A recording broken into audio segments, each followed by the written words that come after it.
Good morning to everybody. I'm very happy to be here with you for these 3 days for the training on engineering management. Basically, the essence of this training is to get you familiar with the overall engineering process for oil and gas facilities. We will make a short introduction to each everyone. I think some of you are from particular disciplines: process, piping, mechanical, civil. So the objective of this training is not to go deep in each discipline. That's not the point. But it's to review all of them, and particularly the interfaces between disciplines, right? Because this is what you need to understand to manage the whole process. And when you are in a coordinating function, such as a project engineer or engineering manager, whatever you call this role, you have to understand basically how the disciplines interface and what is the data provided by one to the other, right? You will see that, yeah, it's a good thing you mentioned this difference. You know, project management basically is, there are common rules in whether you manage an IT project or an oil and gas project. You know, you more or less find the same tools. And one of them is a time schedule, you know. Is to, first of all, you have a good time schedule that shows the good logic between the tasks, and then which ones are critical.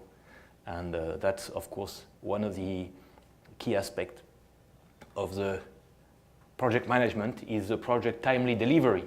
Because in this world, time is money.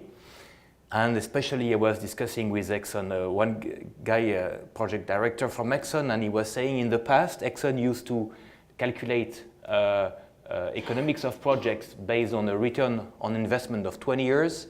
And today it's not even 15 years, it's 10 years because of business instability. So they need very fast execution because they need quick returns. So this is one of the key aspects, of course. It's timely delivery. And then if you deliver on time, so if you have a good schedule for a good setup in the first place, that clearly identify the right sequence and the critical task, and you are able to make the team to comply with the delivery time set in the schedule, then also you are saving cost because you are avoiding resources to spend too much time on the job, actually, because it's delivered. So it goes together. Schedule control and cost control, hand in hand. So, and that will be the basic, some of the things you will find in other industries, like IT project. But one of the things that may be interesting for you is that oil and gas projects are basically, I think, that's my personal opinion, the most mature in the world, because there was so much money thrown in, and there were so majors like Exxon and Shell and so on that developed very, very strong systems. And actually, project management systems, they come from oil and gas, I think. I don't know about NASA, maybe they developed some stuff. But today, the best standards are from oil and gas. So this is what we will see. We start with the discipline review. And then we will, I don't know. Okay, so anyway, we will have the discipline review. First, I will, we need to start by giving some general framework. Then we will review each discipline to familiarize you with the documents they issue, with the work, with the activities they do. And then, once we have done, these are prerequisites. Once we have this prerequisite, we are able to put the whole sequence together so that you understand what is the whole sequence and how to control engineering activities. Okay, that would be the ultimate part of the session. So, first of all, I would like to ask you if you know how projects are developed. What are the different steps you go through when you develop a project? We don't have an idea, and then immediately go and do the drawings and buy the materials and do the construction, right? There are different steps, right? So which are these different steps? This is formalized, you know. It has become, there is kind of a standard process. Well, the first step is called the business planning. Planning phase. Some companies call that the appraise phase, okay? This is the business case. You look at the business case or out of business case. For example, I have a work on a job today. The refiner has to comply with new sulfur content of the diesel oil or gasoline, I don't remember. And if they don't do that, they are out of market. So in this case, the business says, well, guys, starting from 2021, we have a problem, we can't sell our gasoline. Okay, so we have a business case which is the first step of the job. At this stage, engineering is not involved, but they identify what is the market, or if it's a new product, what is the market. Okay, so once we are in this phase, and we have identified the needs, what is the needs?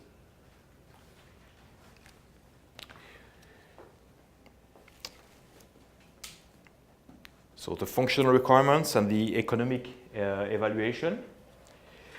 We need to start to develop the project, to have some technical definition of the project, to be able to estimate its price. Okay. So, for example, the needs is here. I identify that the need is to comply to new low sulfur content of gasoline. Okay. So then I go to one phase that I called pre-FEED or basic engineering. Pre-FEED, basic engineering, also called the define, like the appraise phase, also called the define phase.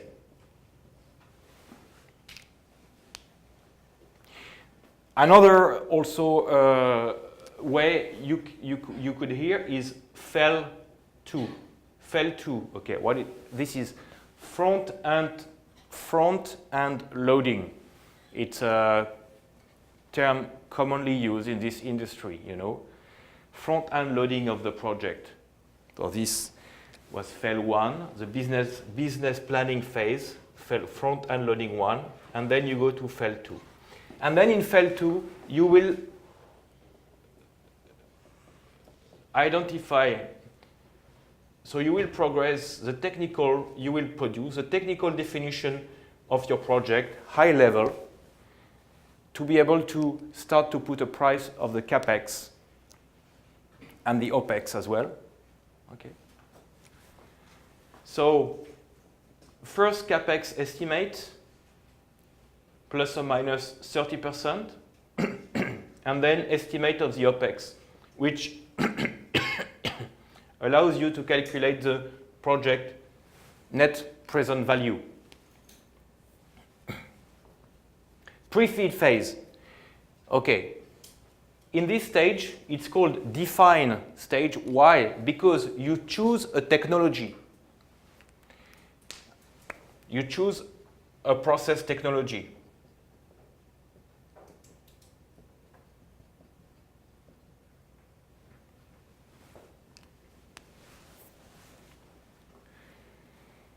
which, for example, here, if you have to desulfur gasoline, you have different process licensors.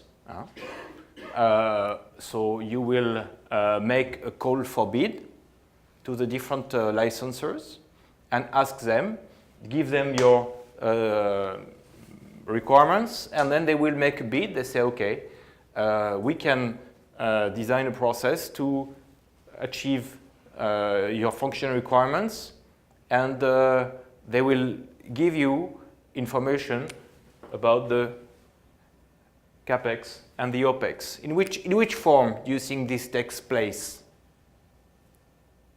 Okay, so you here at this stage you will send the functional requirements, and they will produce an offer for technology. And in this offer, the process licensors, if it's a process under license, not open art, what we call open art, but they will basically take your functional requirements and say, okay, we can design, we have a process that is suitable to comply with your requirements. And then they will say, okay, this process, we can license it to you, and this will be the license cost. Okay? They will also, normally it comes with the cost of the what's called the process design package. It means the process design that they will do, customized to your case, okay, on top of the license that you have to buy to use their process. They will develop the process design. So they will give you a price for the process design package, okay? And also, in order for you to assess between different competitors, they will also give you what is the estimate of the plant CapEx and what is the consumption of utilities of the plant. So you will get an offer for, let's say, 3 process licensors. Here they will have done some upfront work to optimize their process design to reduce the OpEx and to minimize the CapEx. And then you will choose between the different licensors which one is most economic for you. Clear? Is this clear? And fine. So once you have selected this, they will. So you will purchase. You will select one of them, and you will purchase the process design package, which is also called the basic engineering, to them. So they will do some design, and they will produce basically basic engineering documents.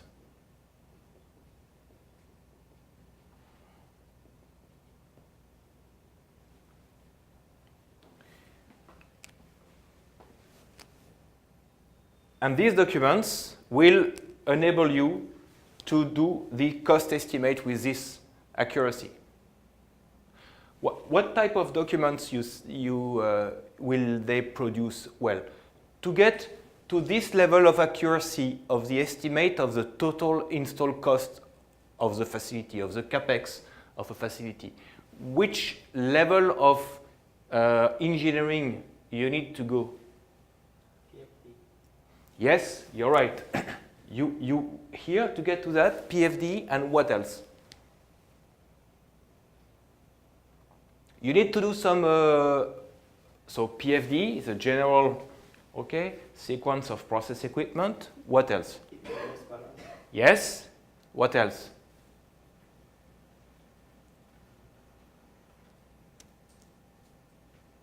From the PFD and heat and mass balance, am I able to calculate the cost of equipment, of construction? Sizing? Yes. I need also equipment sizing. So I need to have an equipment list, a sized equipment list.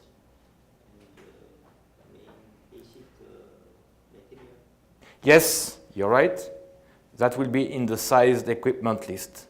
So basically at this stage, the main engineering document you have is the one you said. You have the PFD.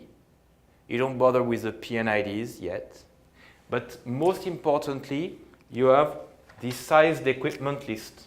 Okay? So sized equipment list. And this,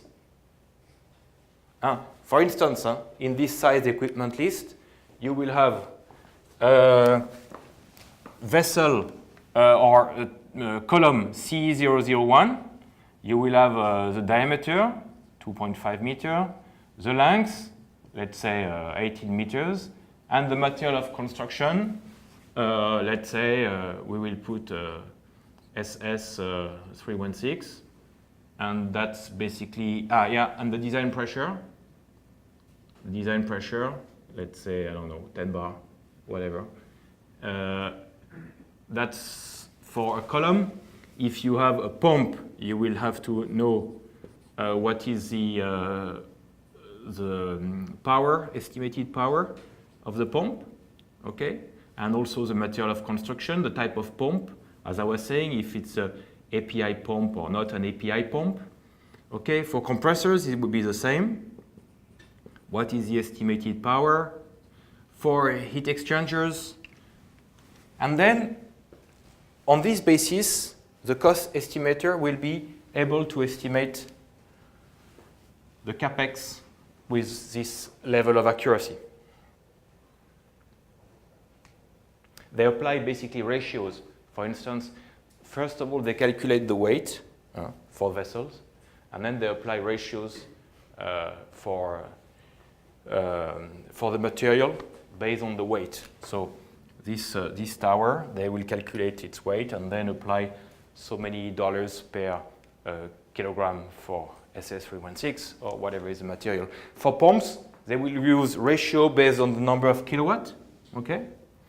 And for compressor, I think they will probably look into references of jobs already executed, what is the price level, and so on. For heat exchangers, they do ratio by surface area, and same thing for air coolers. And then that's for the main equipment. And then for the bulk, they will also use ratios. For instance, in a typical refinery unit, the piping weight is about 45% of the main equipment weight. So they will get the quantity like that. Then the cost of the piping, they will estimate based on a typical mix, 25% stainless, 25% LTCS, 50% carbon steel. And then typical cost for piping, you know, average cost of piping per kg for all categories, you know, straight. So they will maybe for carbon steel would be $6-7 per kg, because they consider not only straight pipes but also more expensive fittings, you know, and that they will use at this stage. You know, it's rough, but it's found to work relatively well from one job to the other. Okay, and for civil they will consider 1.7 cubic meters of concrete per tons of equipment, and $1,000 per cubic meters of concrete, or 1,200. That's the way they will calculate the cost of construction and supply. Okay, applying ratios obtained from statistics from previous projects. So basically, that's an important aspect of engineering as well. Is you need to be able to collect statistics from jobs to because at this stage, even at the next stage, which is the feed stage, there is no way you can measure on the drawings or whatever the length of pipe because you are in a very preliminary stage. So if you don't have statistics of similar past projects, which allows you to see, for instance, what is the tonnage of piping, what is the tonnage of steel structures, and so on for one particular type of unit. You cannot make a good estimate. Okay, so that's an important, very important activity in engineering companies, is collect data of executed projects to be used, and derive meaningful statistics, meaningful ratios, like the one I was saying.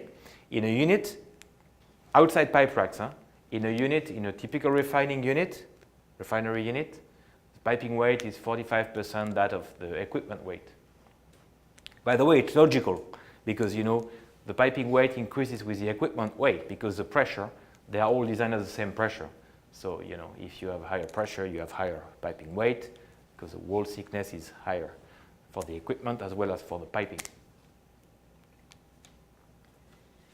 So, okay, so let's continue in our project development. So, we had the business planning phase, then we selected during the define phase or pre-FEED phase a technology. We selected a process licensor. They issued a sized equipment list. From that, we were able to calculate the investment cost of our unit with an accuracy that is not so bad. And then what happens? Here, we will go to the company board and we will show this. We will say, okay, this business case could be achieved, but we need to spend this much capital, and it will cost so much in OPEX. So in the end of the day, the net present value is so much, and the return on investment is so long. And then there will be a decision here, a gate, as they say. There will be a gate. So it will go to the board, and they will say, do we go to the next step? Yes or no? Because the next step, front-end engineering design. This is, or fail 3, this is to go in more details, because we found that the project was economically interesting.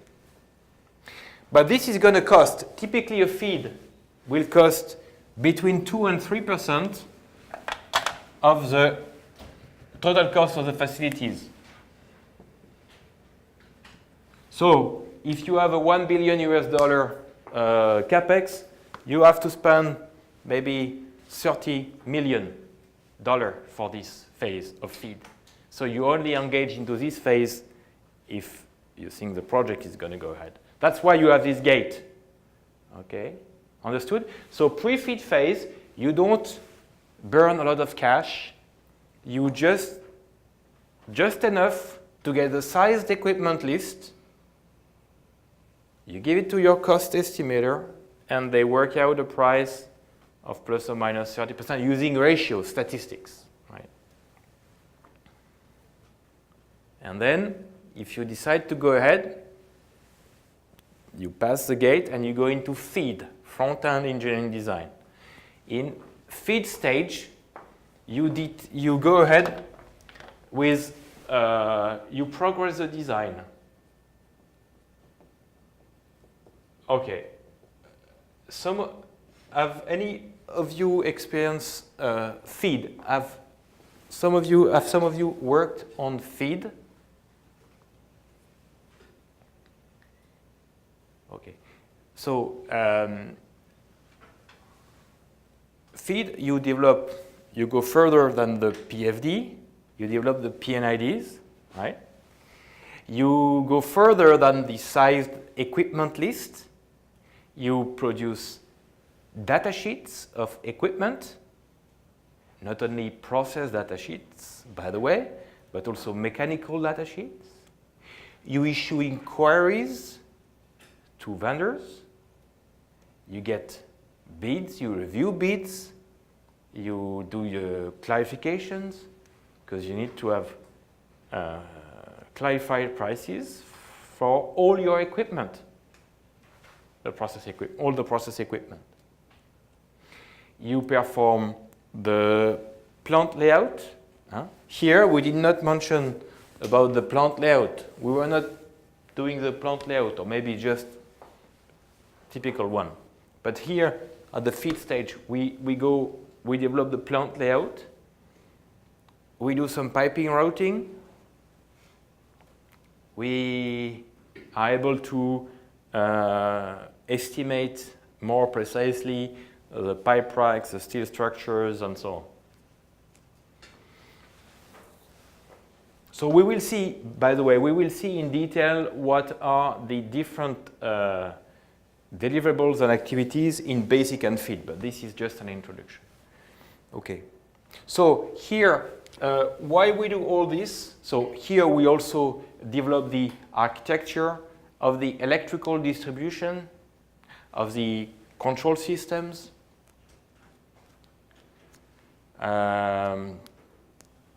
What else? Basically, we covered that. We also look at earthworks, underground networks, because we mentioned civil. Here, we were only estimating civil by saying, okay, we consider 1.7 cubic meters of concrete per ton of equipment and $1,200 per cubic meters of concrete, and this covers everything. But this, we go one level, or well, several levels down. We say, okay, civil, it's not only concrete. I mean, there is also underground networks that, cable trench, sewage, drains. So these have to be considered. So here we will produce some underground networks drawing to calculate the length of pipes and so on. All right. So, and the objective of this phase is to get to which accuracy of the capex, in your opinion?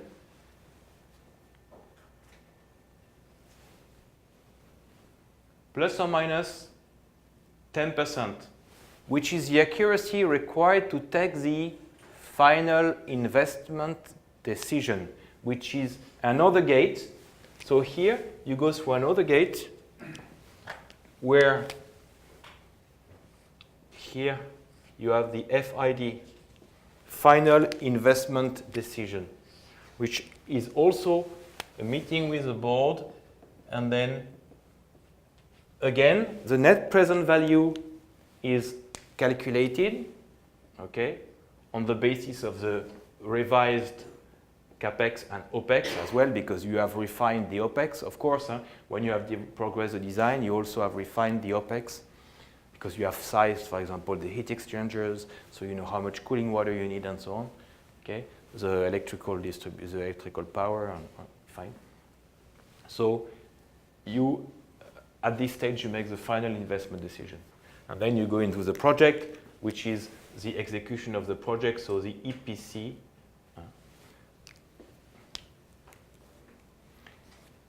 Do you have any questions on these 4 phases of the job? I have to add one important point here, is that, most of the projects, they are executed as lump sum turnkey in this phase, lump sum turnkey, right?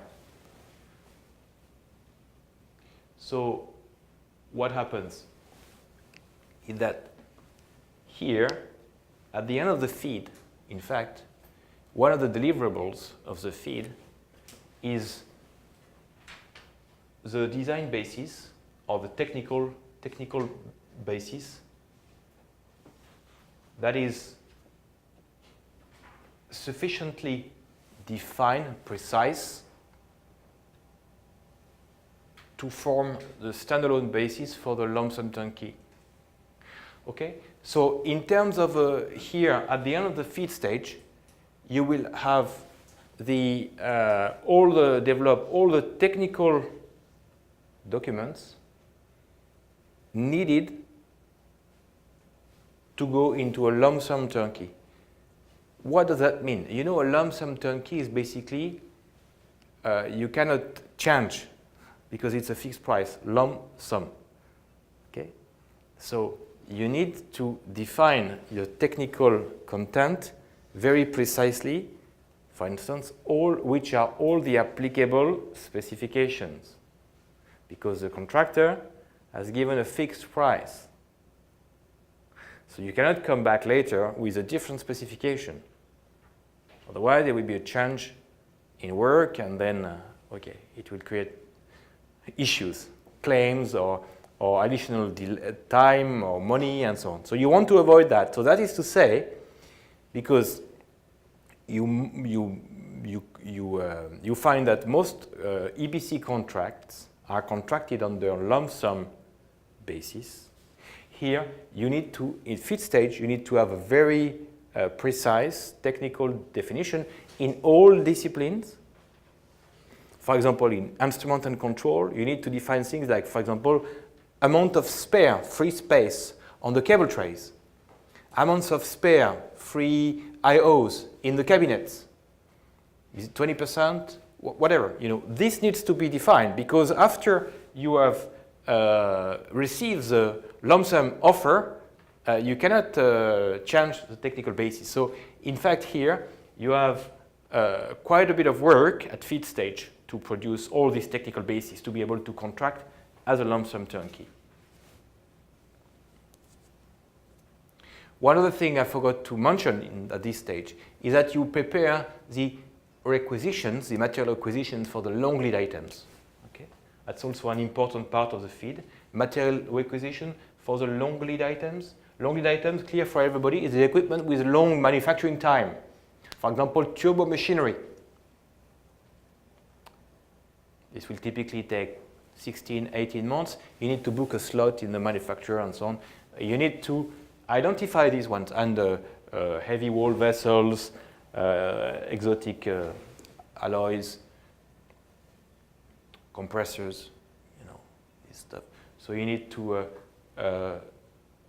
progress their technical definition and their selection at FEED stage, because they could be ordered by the company.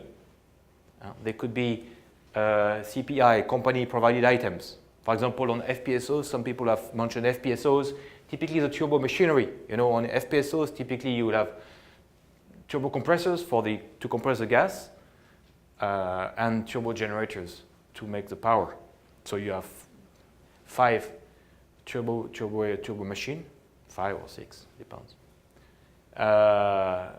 which are basically long lead items, and you will order to one guy, you know. So this would be normally handled by a company. So you need to prepare this at this stage. They won't be the only one, the only LLI, but I think, you know, on FPSOs you will have other stuff, big pumps, fire water pumps, and some other stuff, I guess. So this will be also at this stage, at the FEED stage, you prepare also the project time schedule, which will take care, which will also, during the establishment of the time schedule, you will identify which equipment are the LLI, actually. What is the lead time of equipment? Also, this concerns onshore projects. You sometimes produce some early works drawings.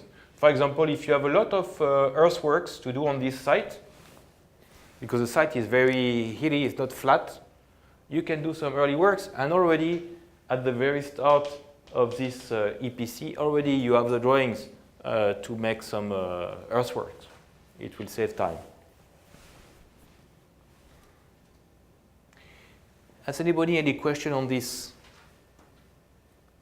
4 stages? Let's say this is internal with the company, we are not so much involved, but engineering companies, we could be involved at the pre-FEED stage, but that's maybe not so common for the company you work for, but at FEED stage or EPC stage. Okay, and then, as I was saying, between the FEED and the EPC, in fact, you have some time. Typically, you have about a year, because you need to go for a call for tender. So This document that you have prepared at the end of the FEED stage, the technical basis, serves to issue the call for tender,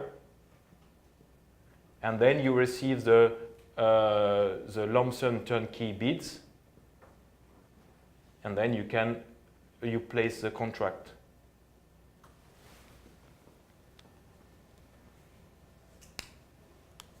No questions on this?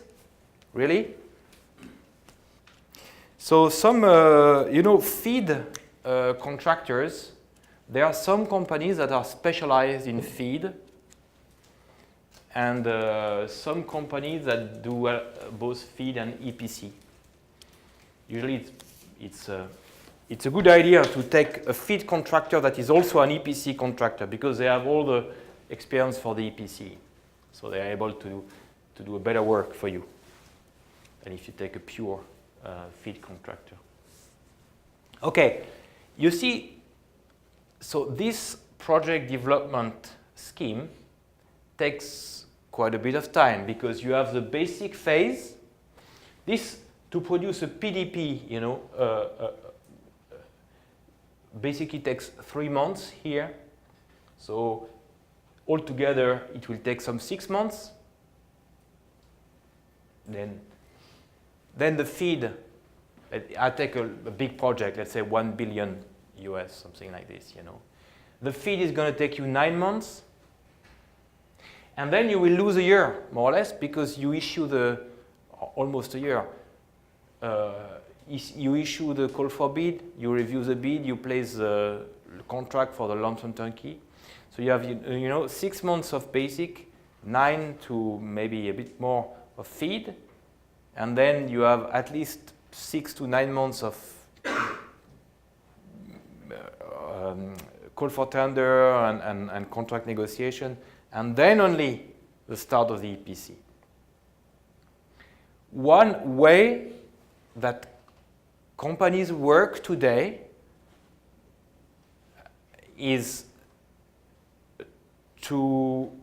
not to work like that, but to decide that they will not go for a lump sum turnkey job, and they will have the same contractor, basically, to work through the basic, the FEED, and the EPC stage single source. Like Exxon, they decided even for huge projects, they are more and more working in this mode. Why? Because they save time. They don't have to do very a proper FEED. FEED, I was saying, you need to define very precisely the technical basis, because it will be, otherwise there would be claims during the EPC or problems. But if you are working, as I said, without a lump sum turnkey, you don't need to go in much detail at this stage, because it can be done later down the road.